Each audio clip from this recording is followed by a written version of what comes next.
The Giver, The City of Ember, which I don't have right now because I already returned it to the library a long time ago. Ender's Game, The Hunger Games, and now introducing Divergent.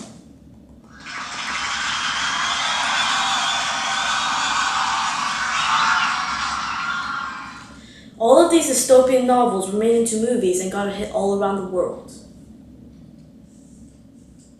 Voice change. So remember when I did that Divergent book review? Well, I went to see the movie because the Divergent book was so amazing and I got a free poster too! Where normally it would be like $5. But having a poster isn't the interesting part. It's the picture. So this scene is where Tobias, or Four, with 4 fears, shows his back tattoo to Triss, and he hasn't showed it to anyone. And Triss is looking at this, she's like, well, you're in Dauntless, why do you have all 5 faction symbols? And he's like, because I'm not Dauntless, I am Divergent, just like you. He didn't say it that creepily, but yeah, so that's what this poster's about, and I thought it was really cool. The genre of the movie Divergent is science fiction and action and was directed by Neil Berger. The setting of this story is taking place in future dystopian Chicago. The society is divided into 5 factions, which are shown on this cool poster I got. So the top one is Dauntless, the Brave. This one is Abnegation, the Selfless. This one is Candor, the Honest. This one with the I is Erudite, not Erudite. And that's the Intelligent. This is kind of hard to see. This is Amity, which is the Peaceful. And just in case you couldn't see those, here's a closer look. It's really cool. And so let me introduce the 5 factions again. Abnegation, the Selfless. Now let's talk about the symbols. This shows 2 hands kind of going like this, like one's leading and one's following. This is a symbol of someone helping someone up or helping someone get what they need. Amity is the Peaceful. I'm guessing this is an olive tree because olive trees mean peace. Erudite, the Intelligent. This and Dauntless are probably the most important factions. So Erudite, the reason why it's an I and they're intelligent, at first I'm like, why are they intelligent? Because the Erudite tries to take over the whole city. They inject the Dauntless with serums because they're the strongest to take over Abnegation. So Erudite's kind of like watching over the whole city and has like cameras everywhere and they're watching like every single movement of you. It's kind of creepy. Candor is the Honest. The reason why there's a scale here is to balance like the negatives and the positives. Dauntless, fire! So Dauntless is the Brave, and that's the one that Trish is in. This is one of the coolest symbols actually. So the reason why it's fire is because fire is kind of like a threat to animals even. So this means like, oh, I'm so strong and brave and tough, that I'm very valiant and like a soldier. So here are the main characters. Let me introduce you to them. This is Eric, the really scary looking guy with all the piercings and tattoos. He is the leader of the Dauntless. This is Caleb, Triss's older brother, who changed from Abnegation to Erudite, which surprised a lot of people. This, have you seen this face before? It's Nikita! Love that show. So, she's Tori. She is the person who did the serum injection on Trish's initiation day.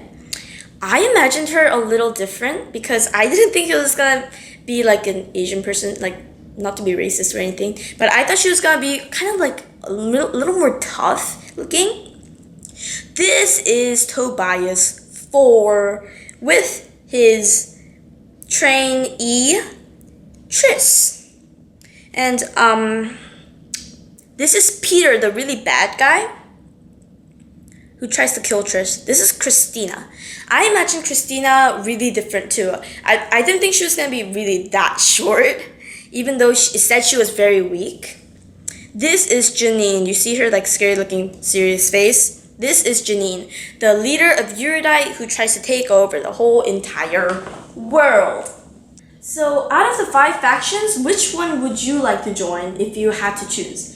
I would like to choose Dauntless because I love like adventuring and I like helping people, but kind of in a strict and straightforward way, and that's why I'm wearing black. Totally suits me, right? Huh, huh, huh. And I did taekwondo kind of. And which one would you like to join? Because I'm really interested after seeing it. At first, I wanted to be abnegation because I really love helping people, not because I want to get something out of it, it's just because it feels good to me and I make more friends.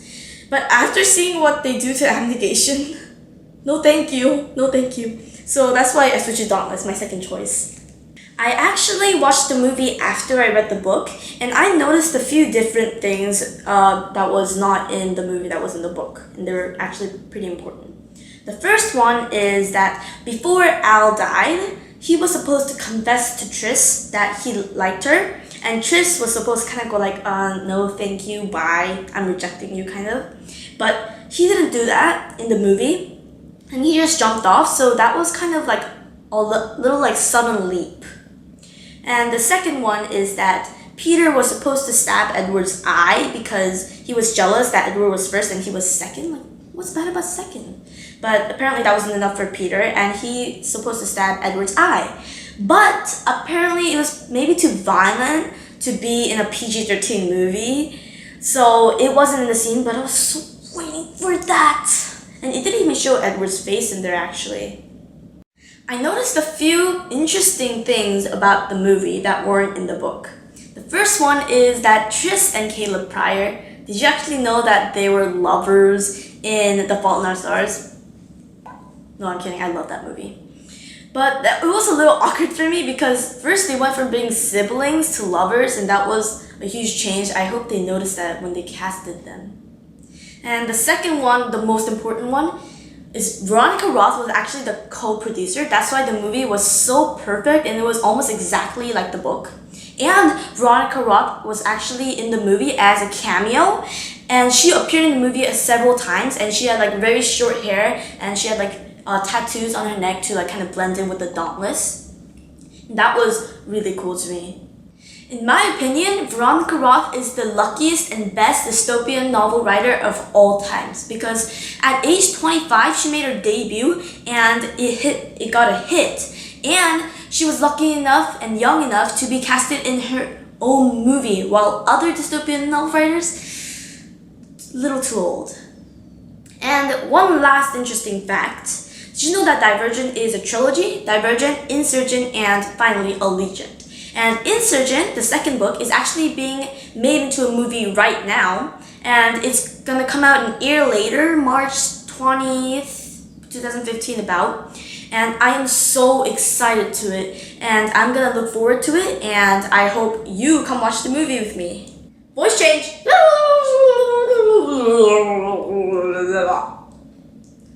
Wait a sec. I'm gonna let y'all go back to what you were doing before this, but I got one thing to say. Remember that quote? Fashion before blood? Ain't working with me. I'm gonna change it to blood before fashion because my fam is first.